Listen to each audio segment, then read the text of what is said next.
உங்களுக்கான இன்றைய பிரபஞ்ச வார்த்தை. நாம் நாள்தோறும் பல விஷயங்களில் நினைத்து கொண்டே இருக்கிறோம்.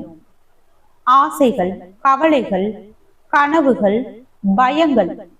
ஆனால் இதில் எது நமக்கு நெருக்கமாக வருகிறது தெரியுமா? நாம் அதிகமாக கவனம் செலுத்துகிறது தான். அதனால்தான் பிரபஞ்சத்தில் ஒரு ஆழ்ந்த உண்மை உள்ளது. கவனம் காந்தம். நீங்கள் எதற்கு உங்கள் கவனத்தை கொடுக்கிறீர்களோ அதையே நீங்கள் உங்கள் வாழ்க்கைக்கு அனுமதித்து அழைத்து வருகிறீர்கள். கவனத்தை வெளியில் வீணாக்கினால் உங்கள் ஆற்றலும் குறைகிறது.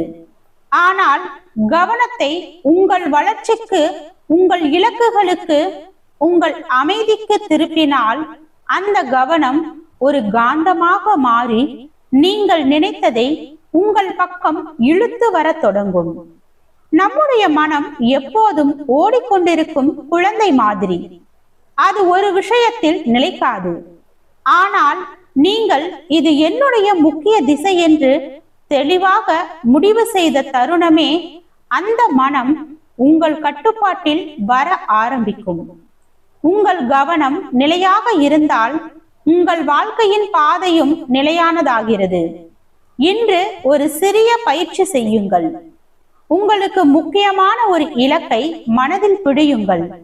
அது ஒரு வேலை, ஒரு வாய்ப்பு, ஒரு மாற்றம், ஒரு ஆரோக்கியம் அல்லது எந்த கனவும் ஆகலாம். அதற்காக 30 வினாடிகள் உங்கள் கவனத்தை மட்டும் செலுத்துங்கள். நான் இதற்கே என் ஆற்றலை கொடுக்கிறேன், இது என்னை நோக்கி வருகிறது என்று சொல்லுங்கள். இதில் பெரிய மந்திரம் எதுவும் இல்லை. ஆனால் ஒரு உண்மை இருக்கிறது. நீங்கள் கவனம் செலுத்தும் விஷயங்களே உங்கள் வாழ்க்கையின் முடிவுகள் ஆகின்றன. இன்றைய நாள் முழுவதும் நினைவில் கொள்ளுங்கள், என் கவனம் என் எதிர்காலத்தை உருவாக்கும் காந்தம்.